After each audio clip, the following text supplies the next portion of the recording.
پەیام نهێنی کەوتنی بەرەم ساڵح و سەرکەوتنی لەتیف ڕەشید بۆ سەرۆک کۆمار دەدرکێنێت. دوای ساڵێک لە هەڵبژاردنی پەرلەمانی عێراق دوجار سەرۆک کۆمار هەڵبژێردرا، لە نێو کاندیدەکانیش لەتیف ڕەشید یاریەکەی بردەوە. بۆ ڕزگارکردنی عێراق لە چەقبەستووی بە ئۆکەی ئێرانیەکان کە بڕیاری یەکلاکەرەوەی سەر شانۆی سیاسی عێراقیان لایە، لەتیف ڕەشید بووە کاندیدی دڵخوازی نووری مالیکی و مەسعود بارزانی و بەشێک لە سوننەکان. دوجاریش بازەکە بەسەر شانیەوە نیشتەوە. مەسعود بارزانی سەرۆکی پارتی دوای دوورخستنەوەی هۆشیار زێباری خاڵی لەلایەن دادگای فیدراڵیەوە ڕێبەر ئەحمەد وەزیری ناوخۆی هەرێمی وەک کاندیدی خۆی دەستنیشان کرد، بەڵام دوای هەڵوەشانەوەی هاوپەیمانیەتەکەی لەگەڵ سەدر و حەلبوسی چانسی کاندیدەکەی بۆ بوون بە سەرۆک کۆمار سووتا. ئەمە ژوای کرد بارزانی بۆ ڕزگاربوون لە شکست پیاڵە ژەهرەکە بخواتەوە و کاندیدەکەی بکشێنێتەوە.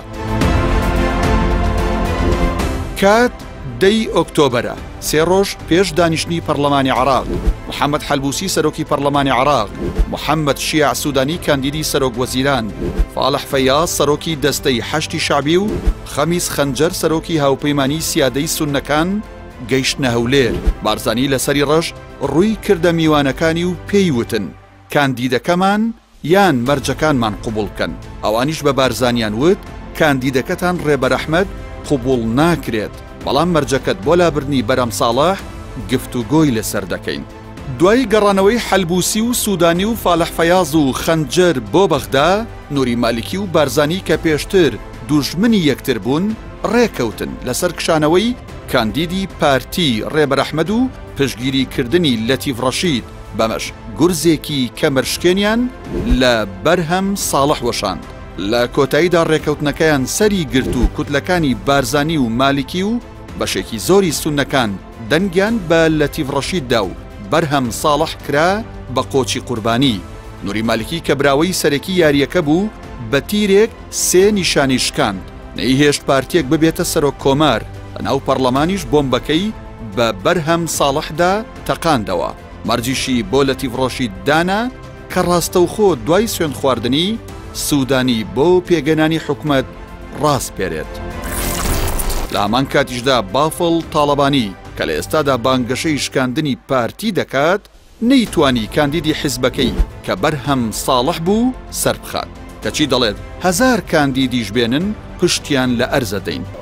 شك مرشح بين بالدبن يعني شكاين وين خير سر اجمع اول مشاري من اشكال انا دريت استشمال بفير لهما مش ما اشكال لە کاتێکدا لەناو هۆڵی پەرلەمان کاندیدەکەی پشتی لە ئەرزدرا، ئەمەش بەهۆی ڕقە کۆنەکەی مالیکی و بارزانی لە بەرهەم ساڵح.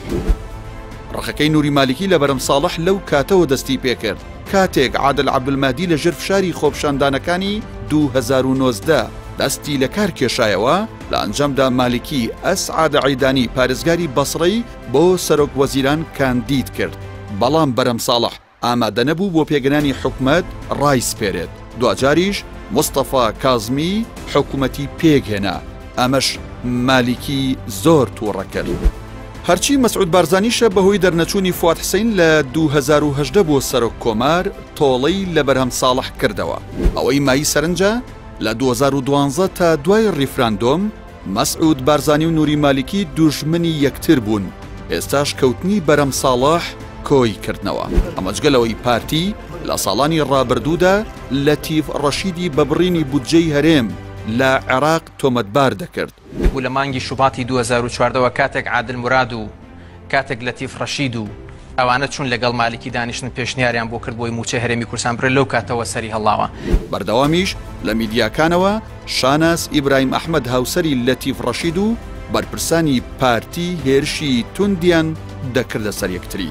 لای خۆشیەوە لەتیف ڕەشید لە ساڵی 2017 لە لێدوانێکیدا بۆ ڕۆژنامەی سەباح جدید دەڵێت هۆکاری کێشەکانی هەرێم و بەغدا میزاجی سەرکردەکانە، بە تایبەت میزاجی مەسعود بارزانی.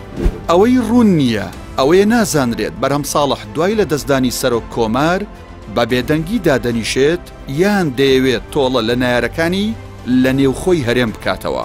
بەرهەم ساڵح لە ژیانی سیاسی و حکومڕانیدا خاڵی بەهێز و لاوازی هەیە، بە جۆرێک کابینەی حکوومەتی هەرێم کە بەرهەم ساڵح سەرۆکایەتی دەکرد پێشینەکانی وەک هاوسەرگیری، خانوبەرە، کوشت و کاڵ و قەرزی بچووکی بە هاوڵاتیاندا و بودجەی ناردە پەرلەمان. لە هەمان کاتیشدا لە 2010 کاندیدی بارزانی تێکشکاند، ئەمەش بە خاڵی بەهێز بۆ ئەو لێک دەدرێتەوە. بەڵام بە بێدەنگبوونی لە کەیسی زیندانیانی بادینان کە بەشێکیان ئەندامی هاوپەیمانی دیموکراسی دادپەروەری بوون کە ئەو سەرۆکایەتی دەکردن، گلەی زۆری هێنایە سەرخۆی و وەک خاڵێکی لاواز بۆی هەژمار دەکرێت.